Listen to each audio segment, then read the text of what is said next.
صحیح بخاری میں حدیث ہے، نبی علیہ السلام کے پاس واشی آیا فتح مکہ کے موقع پر، اور وہ واشی کون تھا؟ قاتل حمزہ۔ ہائے ہائے، حمزہ نبی علیہ السلام کے صرف چچا نہیں تھے بلکہ بھائی بھی تھے، دو شریک اور ہم عمر بھی تھے، دوست بھی تھے۔ واشی کو حضرت بلال نے سفارش کروائی کہ یا رسول اللہ میرے کہنے پہ معاف کر دیے جائے۔ واشی پیش ہوا، فرمایا واشی یا رسول اللہ قاتل حمزہ، یا رسول اللہ تیرا ایمان قبول ہے، لیکن کیا تو ایسا کر سکتا ہے کہ اپنی شکل مجھے نہیں دکھا؟ ہائے ہائے ہائے، یہ وہ شخص ہے جو حریص علیکم بالمؤمنین رؤوف الرحیم ہے، لیکن چچا کے معاملے میں، اور وہ چچا ایسا نہیں جو صرف چچا ہی تھا، وہ دین کا مجاہد تھا، دین کے لیے کنٹریبیوشن تھی۔ اور میں آپ کو علا وجہ بصیرت کہتا ہوں کہ حضور کی وفات کے وقت اگر حضرت حمزہ زندہ ہوتے، خلیفہ اول حضرت ابوبکر نے نہیں ہونا تھا، حضرت حمزہ نہیں ہونا تھا۔ اس کا لاجیکل ثبوت یہ ہے کہ غزوہ بدر میں مسلمانوں کا لیڈر کون تھا؟ آرمی کا حضرت حمزہ۔ نبی علیہ السلام تو خیمے میں تھے نا، مسلمانوں کو لیڈ کون کر رہا تھا؟ حضرت حمزہ۔ غزوہ احد میں کون لیڈ کر رہا تھا؟ حضرت حمزہ۔ اسی لیے آپ نے پھر غزوہ احد کے شہداء پہ جا کے جنازہ پڑھا تھا نا، کہ ان کی وجہ سے بعد والے لوگ بینیفیشری ہوں گے۔ تو یہ لوگ تو بینیفیشری نہیں ہوئے، ان کو تو سب کچھ آخرت میں ملا ہے۔ یہ نہ ہو کہ اب تم آپس میں، بخاری مسلم میں یہ بھی حدیث ہے، میرے بعد کافر نہ ہو جانا کہ ایک دوسرے کی گردنیں کاٹنا شروع ہو جاؤ۔ اور وہی ہوا پھر بعد میں۔ تو نبی علیہ السلام نے قاتل حمزہ کو معاف کیا، اور فرمایا پوری زندگی پھر واشی سامنے نہیں آیا حضور کے، حالانکہ آپ کو تو اللہ نے گارنٹی دی ہے حریص علیکم بالمؤمنین رؤوف الرحیم۔ نبی علیہ السلام مومنین پر رؤوف بھی ہیں، رحیم بھی ہیں۔ اب میں تھوڑی سی انجینئرنگ کرتا ہوں کہ انسان کو اپنے چچا سے زیادہ محبت ہوتی ہے یا اپنی اولاد سے؟ مطلب اس پہ تو کوئی دوسری رائے نہیں ہے۔ جن جن کے بچے ہیں، میرے بھی اپنے بچے ہیں، آپ میں سے بھی اکثر لوگ شادی شدہ بیٹھے ہیں، آپ خود انالیسس کر لیں، بلکہ اولاد تو بعض کا انسان کو ماں باپ سے آگے ہو جاتی ہے۔ تو جن لوگوں نے حضرت حمزہ کے ساتھ ظلم کیا اور ان کو قتل کیا، ان کا ایمان قبول نہیں کیا گیا۔ تو جن لوگوں نے حضرت حسین ابن علی کے ساتھ ظلم کیا، یا حضرت علی ابن ابی طالب کو تکلیفیں دی ہیں جو حضور کے بچوں کی جگہ تھے، ان کے بارے میں آپ ایکسپیکٹ کر سکتے ہیں کہ نبی علیہ السلام کے دل میں ان کے بارے میں کوئی محبت کے جذبات ہو؟ Not at all.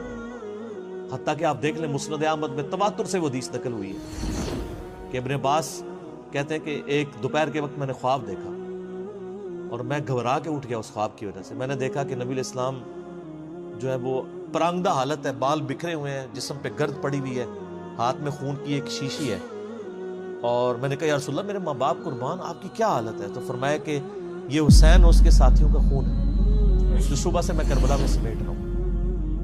اور یعنی ایک اللہ کی طرف سے دکھایا گیا یہ تشبیہ، یعنی ایک لادہ سے ایک محکمہ خواب کے محکمہ بالکل الگ سے۔ آپ مجھے خواب میں آئے تو آپ کو نہیں پتا ہوگا کہ آپ میرے خواب میں آئے، یہ اللہ تعالیٰ تمثیلاً دکھاتا ہے۔ اور نبی علیہ السلام کو خواب میں دیکھ رہا ہے کون؟ صحابی، تو وہ تو کنفرم ہے، بخاری مسلم میں حدیث ہے جس نے مجھے خواب میں دیکھا میری شکل میں شیطان نہیں آ سکتا، اور وہ شکل صحابی کو تو پتا تھی، اور صحابی بھی عام نہیں، عبداللہ ابن عباس کہتے ہیں میں گھبرا کے اٹھا، میں نے وقت اور تاریخ نوٹ کر لی اور دن بھی، کئی ہفتوں بعد پتا چلا کہ اسی دن 10 محرم 61 ہجری میں حضرت حسین ابن علی کو شہید کیا۔ تو حسین ابن علی کی وفات کے اوپر یہ ابن عباس کو خواب میں آنا حضور صلی اللہ علیہ وسلم نے انڈیکیٹر دے دیا نا، اسی حدیث کو نقل کر کے اسماعیل دہلوی، جس کو دیوبند اور اہل حدیث جو اس وقت پریکٹیکلی یعنی ایک سمجھ لیں کہ یزید کے ٹھیکیدار بنے ہوئے ہیں اس کے دفاع کے اوپر، ان کے مشترکہ امام ہے اسماعیل دہلوی، شاہ ولی اللہ دہلوی کا پوتا۔ اس نے جو کتاب لکھی ہے نا تقویت الایمان، جس میں گستاخیاں بھی ہیں، وہ اس کتاب کے اندر ہم نے اس کا جے پی جی بھی لگایا تھا، اس میں اس نے لکھا ہے کہ اس حدیث سے پتہ چلا کہ نبی علیہ السلام وفات کے بعد بھی اللہ کی جنتوں میں حسین کے قتل کی وجہ سے غم زدہ ہیں۔ اور اس نے بھی لکھا یزید پلید لفظ لکھا، وہ اس پوری کتاب میں جہاں جہاں لفظ استعمال کرتے ہیں یزید پلید استعمال کرتے ہیں، تو بعد میں سعودی ایران ٹسل شروع ہوئی تو یہ یزید کی وکالت کرنی شروع کر دی. اہل حدیث تو خیر اس وقت ناصبیت اور یزیدیت کا جھنڈا اٹھائے ہوئے ہیں. دیوبند میں کم لوگ ہیں ایز کمپیئر ٹو اہل حدیث, اور بریلویوں میں تو بہت ہی کم ہے. تو یہ میں آپ کو صرف ایک کمپیریزن بتا رہا ہوں کہ انسان کو اپنی اولاد سے جو محبت ہوتی ہے وہ تو آپ سوچ نہیں سکتے. ترمذی میں اور مسند احمد میں حدیث ہے, نبی علیہ السلام نے حضرت حسین کو اٹھایا ہوا ہے اور آپ فرماتے ہیں اللہ یہ میرے بیٹوں میں سے ایک بیٹا ہے, اے اللہ اس سے محبت کر جو اس سے محبت کرے, اس سے دشمنی رکھتے اس سے دشمنی رکھتے. ہم یہ پوچھتے ہیں کہ حسین سے دشمنی کس نے رکھی ہوئی ہے, ذرا پوائنٹ آؤٹ کریں نا. کیا یہ تھریٹیکل بات ہے؟ تھی نا دشمنی, آج تک ہے, اس زمانے میں بھی تھی. تو وہ ان لوگوں کو پھر ان کے ساتھ کیا معاملات ہوں گے. باقی واقعہ کربلا والا ریسرچ پیپر 5B پڑھ لیں تو آپ کو معاملات کلیئر ہو جائیں گے. تو یہ غل کے اوپر میں نے بات کی, اور اس کے اوپر بعض لوگوں جو ہیں وہ اس حدیث کے اندر تحریف بھی بعض لوگوں نے کی ہے, بعض لوگوں نے جان بوجھ کے کی ہے, بعض لوگوں نے انجانے کے اندر کیا ہے. یہ روایت المستدرک الحاکم میں بھی موجود ہے اور صحیح سند کے ساتھ, اور المصنف ابن ابی شیبہ کے اندر بھی موجود ہے کہ مولا علی علیہ السلام جو ہیں وہ ان کے پاس حضرت طلحہ کا بیٹا آیا, عثمان ابن طلحہ. تو آپ اس کو جب ملتے ہوئے آپ نے نا سورہ حجر کی وہ آیت پڑھی کہ جو اہل ایمان کے دلوں میں ایک دوسرے کے بارے میں غل آ جائے گا نا, قیامت والے دن اللہ تعالیٰ ان کے دل سے وہ غل دور کر دے گا. پھر وہ جنت میں آمنے سامنے بیٹھے ہوئے ہوں گے تختوں کے اوپر, ٹیک لگائے ہوئے تکیوں کے اوپر. تو انہوں نے کہا کہ میں اللہ سے امید کرتا ہوں کہ یہ آیت میرے, طلحہ اور زبیر اور عثمان ابن عفان, ان 3 بندے اور چوتھا میں, یہ آیت ہمارے بارے میں ہے کہ اللہ تعالیٰ ہمارے دلوں میں جو ایک دوسرے کے لیے میل آ گیا قیامت والے دن وہ دور کر دے گا اور ہم ایک دوسرے سے راضی ہو جائیں گے. ظاہر ہے مطلب وہ تکلیفیں تو پہنچی تھی نا حضرت علی کو, مطلب کئی لوگوں سے تکلیف پہنچی. بل آپ نے ان کو ایک کلین چٹ دے دی کہ میں اللہ سے امید کرتا ہوں کہ ان لوگوں کے بارے میں یہ آیات ہے کہ اللہ تعالیٰ ہمارے دلوں میں ایک دوسرے کی نفرت ختم کر دے گا, جو اگر دنیاوی وجہ سے, دنیاوی طور پر کسی دینی وجہ سے آئی ہے. تو یہ غل کا لفظ وہاں پہ بھی استعمال ہوا. اب ڈاکٹر اسرار صاحب رحمہ اللہ تعالیٰ, چونکہ ان کی حدیث کی فیلڈ نہیں تھی, انہوں نے یہ جب سورہ ہجر کی آیات آئیں, اس پہ میرا مسئلہ نمبر 116C بھی ریکارڈڈ موجود ہے, انہوں نے نا اس میں حضرت معاویہ کا نام بھی لے دیا کہ میں اللہ سے امید کرتا ہوں یہ میرے اور معاویہ کے بارے میں ہوگا. نا وہ نام لیے ہی نہیں ہے, آپ خود سے نہ داخل کریں. حضرت معاویہ کو حضرت علی نے نہیں معاف کیا, پوری زندگی معاف نہیں کیا, کیونکہ ان کی وجہ سے خلافت کا نظام ٹوٹا تھا. حضرت طلحہ تو میدان جنگ سے چھوڑ کے چلے گئے تھے. جب عمار ابن یاسر کو دیکھا کہ وہ سامنے ہیں تو انہوں نے کہا عمار کو تو باغی جماعت قتل کرے گی, وہ چھوڑ کے چلے گئے. تو مروان نے ان کے گھٹنے میں تیر مارا, مستدل الحاکم میں آتا ہے, اور وہ شہید ہو گئے. حضرت زبیر وہ صحابی ہیں یعنی جو نبی علیہ السلام کے بہادر ترین اصحاب میں سے. 12 بندے غزوہ احد میں حضور کے ساتھ رہ گئے تھے 700 میں سے غزوہ احد کے اندر, ان میں سے ایک حضرت زبیر بھی تھے. اور یہ تلوار کمال کی چلاتے تھے, اکیلے میدان جنگ میں آگے چلے جاتے تھے. بخاری میں آتا ہے کہ ان کا بیٹا عبداللہ ابن زبیر کہتا ہے کہ میرے باپ کے 2 شانوں کے درمیان اتنا بڑا زخم تھا جو ہیل اپ ہو گیا تھا, لیکن پھر بھی گڑا پڑا ہوا تھا, میں پورا ہاتھ اس میں داخل کر لیتا تھا, اور وہ زخم ان کو احد کے موقع پہ لگا تھا. ٹھیک ہے. اور پھر جنگ, اسی حدیث میں بخاری کے آتا ہے کہ جنگ یرموک کے موقع پر لوگ یعنی لیڈر کے اوپر چل رہے ہوتے ہیں, تو حضرت زبیر بھی ایک اسکواڈ کو لیڈ کر رہے تھے. تو لوگوں نے کہا حضرت آپ آگے جائیں. انہوں نے کہا جب میں آگے جاؤں گا تو میرے ساتھ کوئی نہیں آگے جا سکتا. وہ اکیلے گھوڑے کو انہوں نے جو ہے وہ ایڑی لگائی اور رومن امپائر کی یعنی فوج کے اندر گھس گئے, اور کوئی بھی ان سے لڑنے کے لیے تیار نہیں ہوتا تھا. اتنی بہادری تھی ان کے اندر. لیکن جنگ جمل میں حضرت علی کے مقابلے پہ آ گئے.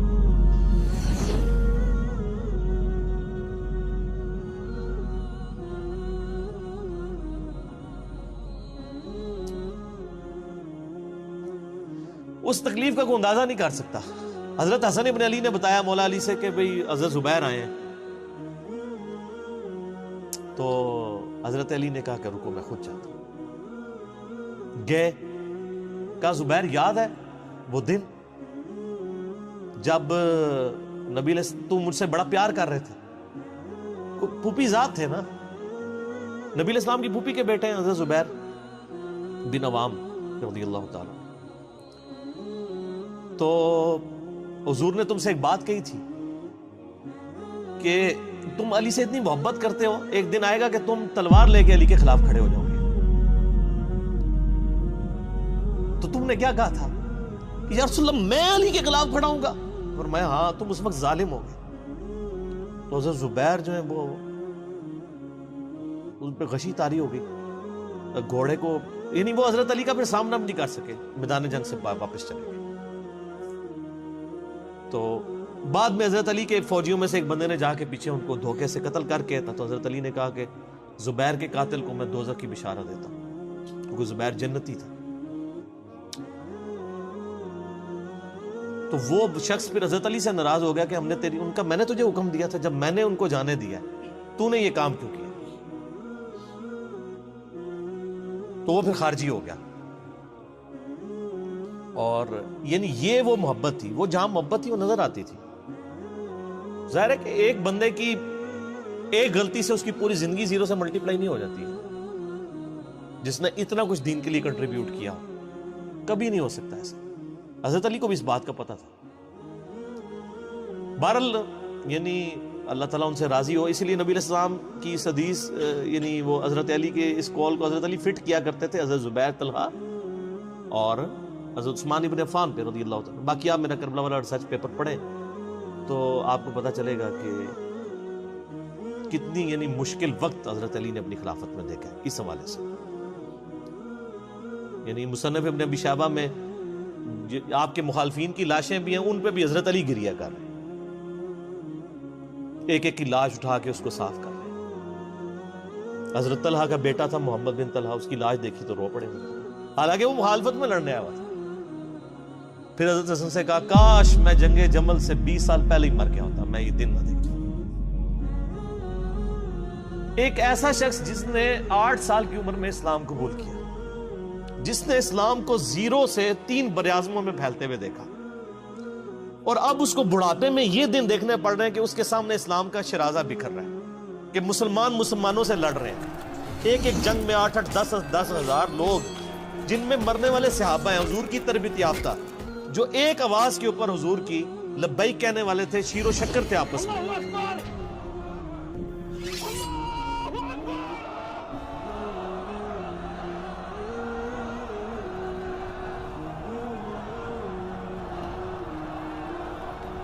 آپ اندازہ کر سکتے ہیں. اسی لیے حضرت علی جو ہیں وہ یعنی کوفے میں شہر سے باہر آپ کو پتہ ہے کنویں ہوا کرتے تھے، اکیلے جا کے کنویں پہ بیٹھ کے رویا کرتے تھے کہ اللہ اس امت کے ساتھ کیا ہو گیا.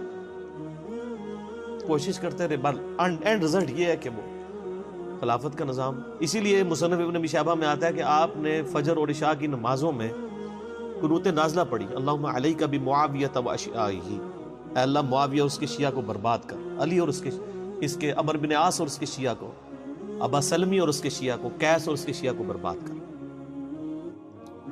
باقی احادیث میں آپ علیہ السلام نے جو بشارت کر دی تھی، سنن صحیح کبریٰ کے اندر حدیث موجود ہے، حاکم کے اندر، کہ نبی علیہ السلام نے حضرت علی سے ایک دن فرمایا تھا، اے علی اگلی امتوں میں سب سے بڑا بدبخت وہ تھا جس نے قوم عاد کی اونٹنی کو قتل کیا اور اس کے بعد عذاب آ گیا. میری امت کا سب سے بڑا بدبخت وہ ہوگا جو تیرے سر کے خون سے تیری داڑھی کو رنگ دے، اور وہی ہوا ہے. اور اس کے بعد پھر دیکھیں امت ایک جگہ جمع نہیں ہوئی ہے. حضرت علی ایک آخری کوشش تھی، اور جن لوگوں نے اس وقت ساتھ نہیں دیا پھر ان کو دنیا میں اس کا خمیازہ بھگتنا پڑا ہے. عبداللہ بن عمر نے بیعت نہیں نہ کی تو صحیح بخاری اٹھا کے دیکھیں، عبداللہ بن عمر کو آل امیہ نہیں قتل کروایا، حجاج بن یوسف نے زہر آلود نیزہ مروا دیا. اور حاکم کے اندر مجموع الزوائد کے اندر موجود ہے، حضرت عبداللہ بن عمر آخری عمر میں کہا کرتے تھے کاش میں اس وقت علی کا ساتھ دیتا اور یہ خلافت کا نظام تو بچ جاتا. کیونکہ کئی لوگ بیچ میں نیوٹرل ہو گئے تھے جو پھر ساتھ نہیں دیا، تو اس کی وجہ سے پھر حضرت علی کے چونکہ اب پاس اتنی مین پاور نہیں تھی کہ اس سسٹم کو سنبھال سکتے، بال پھر وہ شہید ہو گئے اور پھر معاملات آگے. خیر بات کہاں سے کہاں نکل گئی، کیونکہ یہ اس کے ساتھ غل کا لفظ تھا تو یہ غل کے لفظ کو ایڈریس کرنا ضروری تھا. تو آج ہم جب جنگ جمل صفین نہروان کو ڈسکس کرتے ہیں تو یہ کوئی غل والی بات نہیں ہے، یہ وہ چیزیں ہیں جو ایک ریالٹی ہیں، اور وہ اگر یہ غل والی بات ہے تو نبی الاسلام کے دل میں بھی نعوذ باللہ غل تھا، مولا علی کے دل میں بھی غل تھا، ایسا نہیں تھا۔ وہ دین کی حمیت کہلاتی ہے، اس کو غل نہیں آپ کہتے۔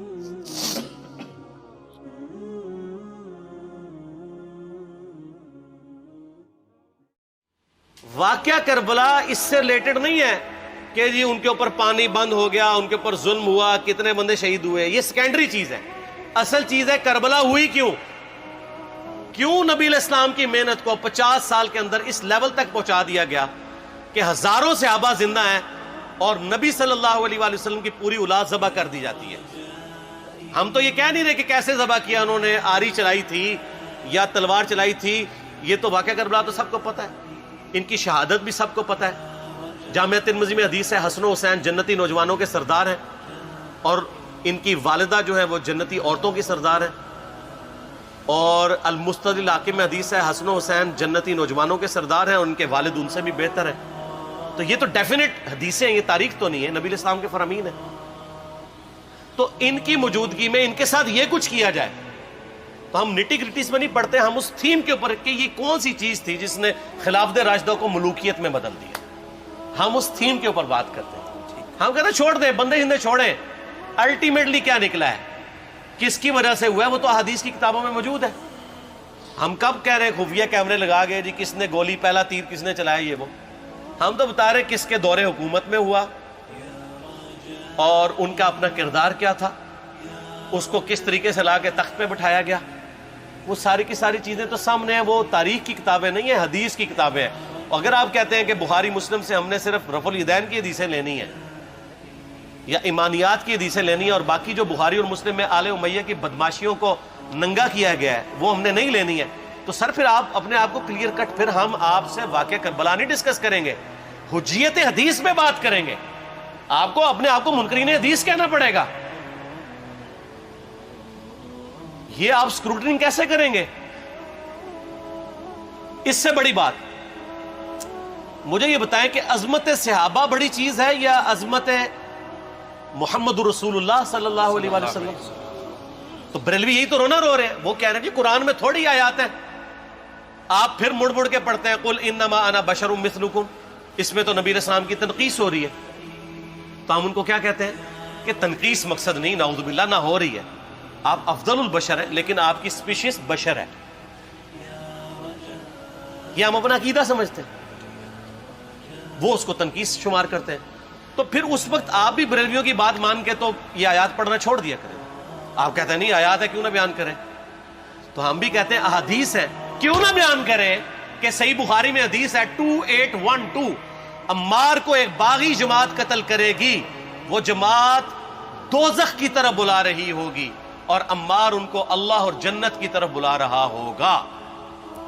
اب اس کے نرغے میں جو جو آتا ہے وہ آئے، میں اپنے نبی سے ٹکر لے لوں آپ لوگوں کے منہ کا خیال رکھتے ہوئے کہ میں نبی علیہ السلام کو کہوں کہ آپ نے کیوں ایسی بات کر دی کہ مولا علی کے مخالفین کو آپ نے دوزخ کی طرف بلانے والی جماعت کہہ دیا، تو لیں آپ ٹکر، جائیں سیدھا دوزخ میں، اور تھوڑی جرت کریں آپ یہ کہا کریں کہ اے اللہ، اپنے لیے کہا کریں کہ اللہ تعالیٰ آپ کا حشر یزید اور یزید کے آباء و اجداد کے ساتھ کرے اور اس کی اولاد کے ساتھ۔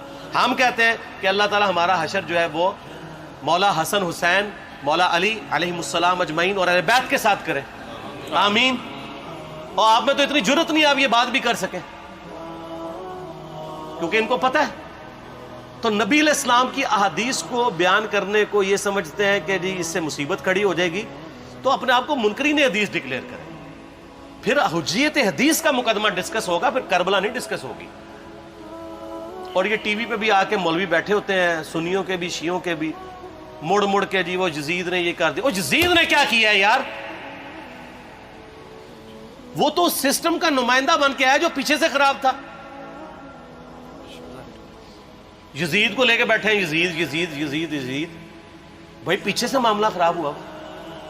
اگر نہیں یقین آتا تو یہ بخاری مسلم کی میں نے آلموسٹ 200 سے زیادہ حدیث مین سٹریم کی کتابوں سے اکثر بخاری مسلم جمع کیے، پڑھے، اور سر میں نے تو ان کو چیلنج دیا ہے یہ حدیثیں پڑھ کے نا اپنے ممبروں سے صرف ان حدیثوں کی تشریح اپنی پبلک کے سامنے کر دیں، نہیں کر سکتے۔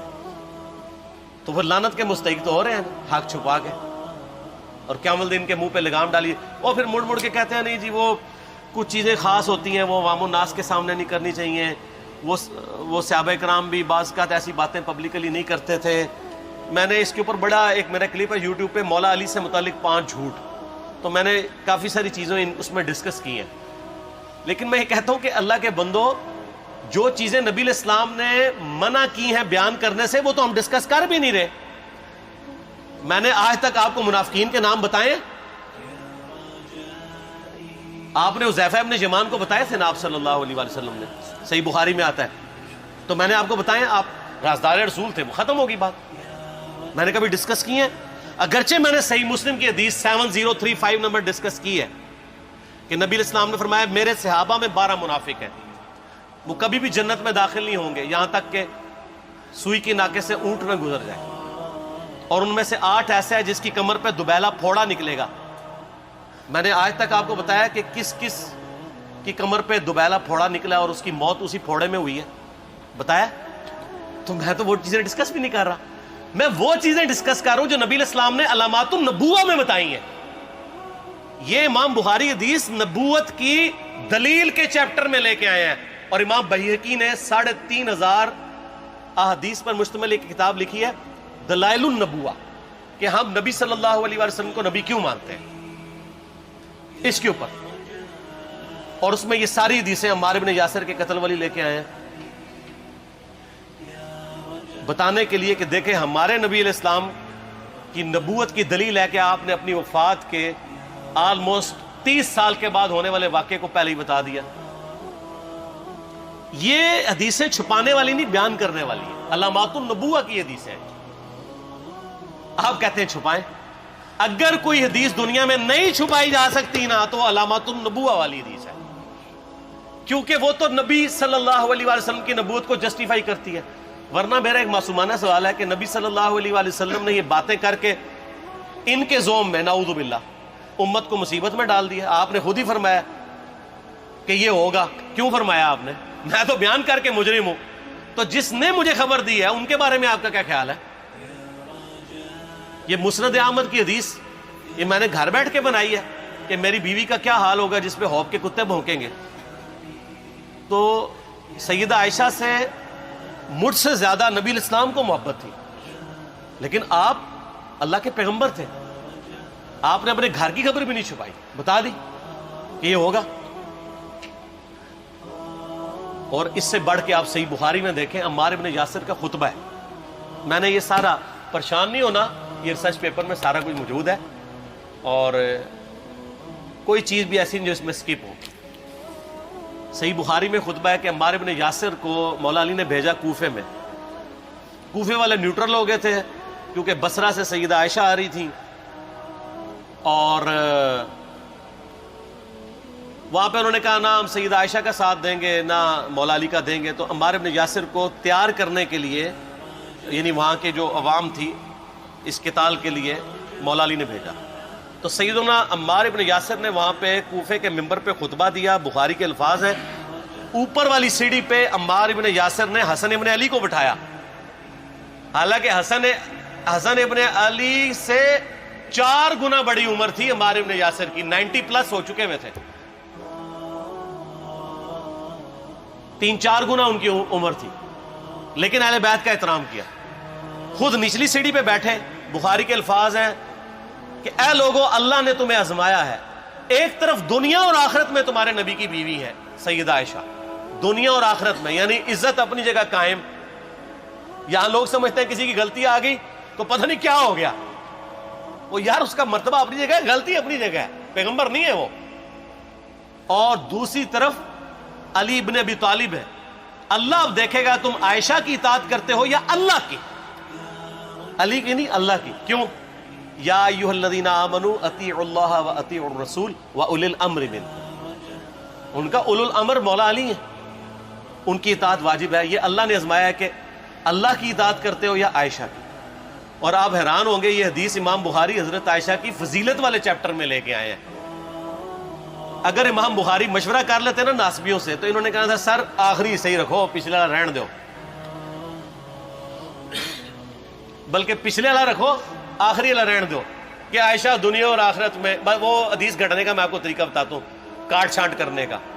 وہ آدھی حدیثیں لکھتے ہیں نا، آدھی حدیث ایسے لکھتے ہیں امام بخاری کہ سیدہ عمار ابن یاسر نے خطبے کے دوران فرمایا کہ سیدہ عائشہ دنیا اور آخرت میں تمہارے نبی کی بیوی ہے، بس. لیکن امام بخاری نے پوری حدیث لی ہے، آگے وہ بھی ڈالا ہے کہ اللہ آزما رہا ہے کہ عائشہ کی اطاعت کرتے ہو یا اللہ کی، جیسے آپ کے علماء کر رہے ہیں. صحیح مسلم کی حدیث 6488 آدھی بیان کرتے ہیں سارے مولوی، بریلوی، دیوبندی، اہل حدیث، سب. میرے صحابہ کو برا مت کہو، اگر تم میں سے کسی نے احد پہاڑ کے برابر بھی سونا خیرات کر دیا اور میرے صحابہ نے 1 مد یعنی 600 گرام خیرات کی، آدھا کلو، اس کے آدھے کو بھی نہیں پہنچ سکتا بس. حالانکہ یہ مسلم کی حدیث سٹارٹ اس سے ہوتی ہے کہ عبد الرحمن بن عوف کو خالد بن ولید نے گالیاں دی جھگڑے کے دوران، حالانکہ دونوں مسلمان تھے، دونوں صحابی تھے. آپ نے حضرت خالد بن ولید کو بلا کے ڈانٹا، فرمایا تم میرے صحابہ کو برا مت کہو. تو خالد بن ولید نے تو آگے سے نہیں کہا حضور میں بھی صحابی ہوں. ان کو پتا تھا کہ عبد الرحمن بن عوف نے اس وقت اسلام قبول کیا جب اسلام کا مطلب تھا مار، تکلیف اٹھانا، اور خالد بن ولید نے گولڈن پیریڈ میں صلح حدیبیہ کے بعد اسلام قبول کیا. میں اب تم لوگ یہ کر رہے ہو، تم لوگ اگر احد پہاڑ کے برابر بھی سونا خیرات کر دو، یعنی صلح حدیبیہ کے بعد والے لوگ میرے ان کے برابر نہیں ہو سکتے. اور جو فتح مکہ پہ معافی مانگ کے مسلمان ہوئے ہیں طلقاء، مؤلفۃ القلوب، آل امیہ، ان کا تو لیول ہی کچھ نہیں ہے. یہاں تو خالد بن ولید کے بارے میں یہ بات کی جا رہی ہے. اور پھر وہ مؤلفۃ القلوب اپنے زمانے میں ممبروں پہ سب و شتم کروائیں سیدنا علی پر، تو سب سے پہلے تو ان کو کہنا چاہیے جن کے بارے میں حدیث تھی کہ تم صحابہ کو گالی مت دینا. ہم نے تو خیر کبھی دی بھی نہیں ہے. اور میں یہ آخری جملہ ان کو ایسا بولتا ہوں کہ جو ان کے دماغ تک ڈرل کر جائے گا کہ آل امیہ نے جو کچھ اپنے دور کے اندر سیدنا علی کی گستاخیاں کی ہیں نا، ہم نے تو ویسی کوئی ایک گستاخی بھی آل امیہ کے بارے میں نہیں کی ہے. میں نے آج تک آل امیہ کے اوپر بائی نیم کسی کے اوپر لعنت کی ہے؟ حالانکہ یہ مولا علی پہ کرتے رہے. یہ ہے لعنتی خود ہو گئے نا، جب مولا علی پہ لعنت کی تو لوٹ آئی. مسند ابی اعلیٰ میں صحیح سند کے ساتھ حدیث موجود ہے، مسند احمد میں بھی موجود ہے کہ سیدنا علی کو جس نے گالی دی اس نے رسول اللہ کو گالی دی صلی اللہ علیہ وسلم. جب ام سلمہ نے کہا تھا، شیخ زبیر صاحب نے اس کو تحکیم میں صحیح لکھا ہوا ہے فوٹ نوٹ کے اوپر، کہ لوگوں تمہارے ممبروں پر رسول اللہ کو گالیاں دی جاتی ہیں، تو انہوں نے کہا معاذ اللہ، ہم کب کہیں گے، ایسا نہیں ہو سکتا. تو ام سلمہ نے کہا تم لوگ علی اور اس سے محبت کرنے والوں پہ گالی گلوچ نہیں کرتے ہو کیا؟ جبکہ میں نبی کی بیوی کہتی ہوں کہ سب سے زیادہ رسول اللہ سے محبت، سیدنا علی سے محبت نبی صلی اللہ علیہ وآلہ وسلم کرتے تھے. لہٰذا جب یہ تم کہتے ہو نا علی پر لعنت، علی سے محبت کرنے والوں پہ لعنت، تو یہ لعنت تو تم نبی علیہ السلام تک لے کے جا رہے ہو نعوذ باللہ، کیونکہ علی سے محبت کرنے والا پہلے نمبر پہ نبی صلی اللہ علیہ وآلہ وسلم ہے. اور پھر کہتے ہیں سب کا مطلب تنقید ہے. اور نہ، پرانیاں گلاں، پرانے بابے، پرانے بزرگ، جھوٹے ہو. صحیح مسلم کھولو 6229 غدیر خم سے اگلی حدیث، لعن اللہ ابا التراب کے الفاظ ہیں، مٹی والے ابن ابی طالب پر لعنت، یہ الفاظ موجود ہے. سب کا ترجمہ لعنت ہی ہے، تنقید نہیں ہے. اچھا پھر میرا معصومانہ سوال ہے کہ اس کا مطلب ہے صحابہ پہ تنقید کرنا اچھا کام ہے؟ کہیں گے نہیں. تو بتاؤ یہ برا کام کون کرتا تھا؟ شیعہ کا ابا کون ہے؟ رافضیوں کا ابا کون ہے؟ آل امیہ. تو لہذا شیعہ نو میں کہنا کہ تسی شیخین کے اوپر بکواس اور تبرہ کرنے کی بجائے نا، آپ لوگوں کو حقائق بتائیں کہ ٹوٹی کمند کہاں. یہ سب مجرمین آل امیہ ہے. اور یہ آل امیہ اور بنو ہاشم کی لڑائیاں نبی اسلام کی بعثت سے پہلے چل رہی تھی، صدیوں سے چل رہی تھی. وہ تو پھر اللہ نے بنو ہاشم کو نبوت کے لیے چنا تو ان کو یہ پھر جیلسی ہضم نہیں ہوئی، وہ چیز آگے چلتی تھی. خیر چھوڑ دیں، ایک تلخ ٹاپک ہے. صلاۃ بر محمد و آل محمد، اللہم صلی علی محمد و علی آل محمد. ٹھیک ہو؟